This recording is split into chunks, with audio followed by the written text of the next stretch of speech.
The easiest thing I've done was to get out from under the labels and to live the life that I live. The most difficult thing I've ever done was to believe that I can do it.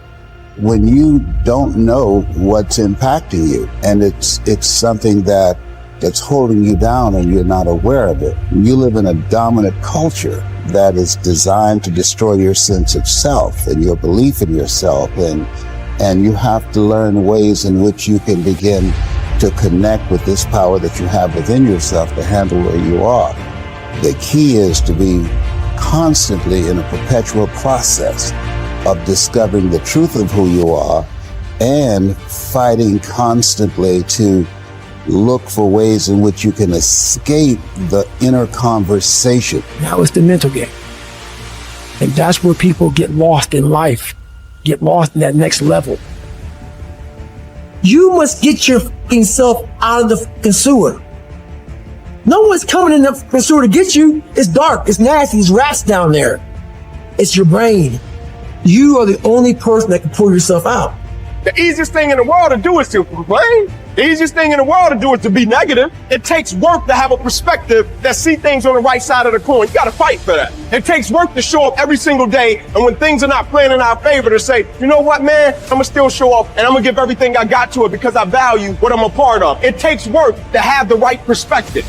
Turn off things that can contribute to your fear. Turn a deaf ear to people that all they can do is talk about how negative things are because they have bought into the consciousness of the world. Start attending workshops, seminars, listening to tapes on a daily basis to begin to recondition your mind, to retrain your thinking. Faith comes by hearing and hearing and hearing. Listen to things that can empower you, that can enable you to create a new reality for yourself and a new life for yourself. Develop the interior core where it doesn't matter if people call you crazy. One of the things limiting you from your income, your impact, a world-class life, you care too much about what people think about you. Everyone has an opinion. Why let the opinions of other people deny you from a life that will make history? If you are distressed by anything external, the pain is not due to the thing itself, but to your estimate of it. And this you have the power to revoke at any moment.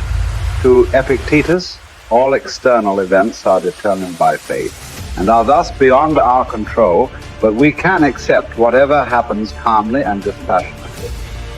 Individuals, however, are responsible for their own actions, which they can examine and control through rigorous self-discipline. Suffering arises from trying to control what is uncontrollable or from neglecting what is within our power. As part of the universal city that is the universe, human beings have a duty of care to all fellow humans. The person who followed these precepts would achieve happiness.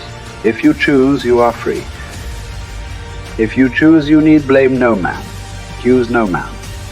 All things will be at once according to your mind and according to the mind of God. Richard Wright said it best. He said, the impulse to dream has slowly been beaten out of me through the experiences of life.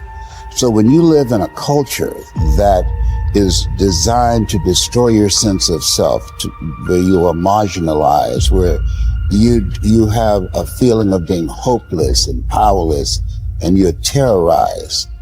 I remember going downtown with my mother, and I saw a water fountain. I think I was about 5 years old, and I ran and I drank from the water fountain. All of a sudden, she grabbed me by the neck and said, "Don't you ever do that again," and start punching me in the back of my head and my face, and got me down on the ground, was punching me relentlessly. And I said, "Mama, please, it's me, Mama, it's me," with this crazed look in her eyes.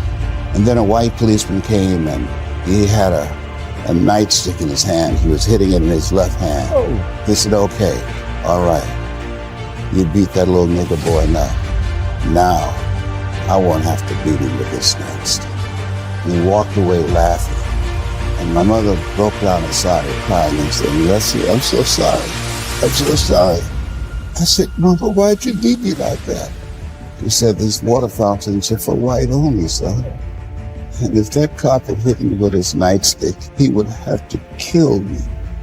but fought him till he killed me, and I left you and your brothers and sisters by themselves to raise themselves. I'm so sorry. And the book called Learned Optimism, Seligman talk about the fact that between ages 0 and 5, we determine what's available to us and what's not available to us. And so that was a defining moment. I knew there are certain things I could not do, certain places I could not go. They used to have signs on Miami Beach that said, Jews, dogs, and coloreds not allowed. And so now you have to operate within the constraints of the dominant society and the things that they've created for you. And it's a challenge to see yourself beyond that and to work to get outside of that, even after those laws have changed, because that has become so much a part of you. You unconsciously operate within the parameters of what has been put in place. Like you're driving on the expressway, the 405, and you'll get off on an exit that you weren't going in that direction, but you unconsciously did it because you've done it so many times that many people, because they're not making a conscious, deliberate, determined effort to think outside of what life has thrown at them, they end up doing the same thing over and over and over again. Einstein said that thinking that has brought me this far has created some problems that this thinking can't solve. And so through relationships, through reading, through studies, through goals and dreams beyond your comfort zone, it allows you to begin to live out of your imagination as opposed to out of your history. Disney said, the imagination is a preview of what's to come. And so as a kid, I dreamed a lot about taking care of my mother. I used to go with her to work to clean homes, and she kept up children, and she cooked for these wealthy families. My mother could bake a sweet potato pie so good you couldn't eat it with your shoes on. You had to take your shoes off so you could wiggle your toes. And I used to look at these big, beautiful mansions and said, Mama, what is it, Leslie? When I become a man, I'm going to buy you a big, beautiful home just like this. Oh, you don't have to do this. I said, I know, but you didn't have to adopt us either. And you did. And so I'm here with you because of two women. One gave me life, the other one gave me love. God took me out of my biological mother's womb and placed me in the heart of my adopted mother.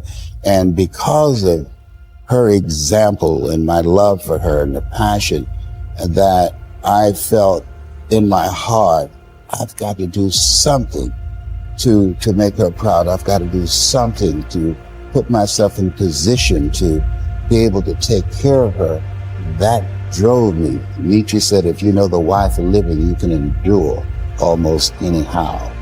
You journey to Olympia to see the work of Phidias, and each of you holds it a misfortune not to have beheld these things before you die. Whereas when there is no need even to take a journey, but you are on the spot with the works before you, have you no care to contemplate and study these?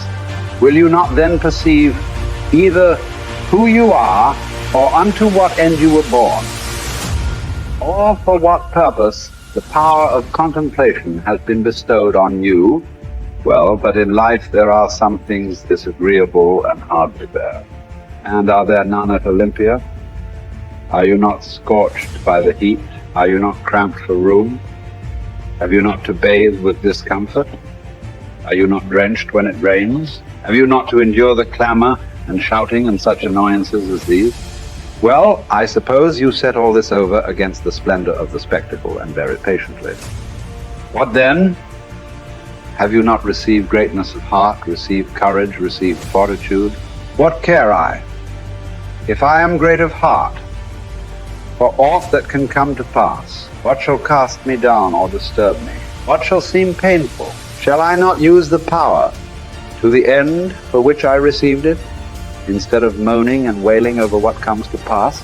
If I show you that you lack just what is most important and necessary to happiness, that hitherto your attention has been bestowed on everything rather than that which claims it most, and to crown all, that you know neither what God nor man is, neither what good or evil is, why, that you are ignorant of everything else, perhaps you may bear to be told. But to hear that you know nothing of yourself, how could you submit to that? How could you stand your ground and suffer that to be proved? Clearly not at all. You instantly turn away in wrath. Yet what harm have I done to you? Unless indeed the mirror harms the ill-favored man by showing him to himself just as he is.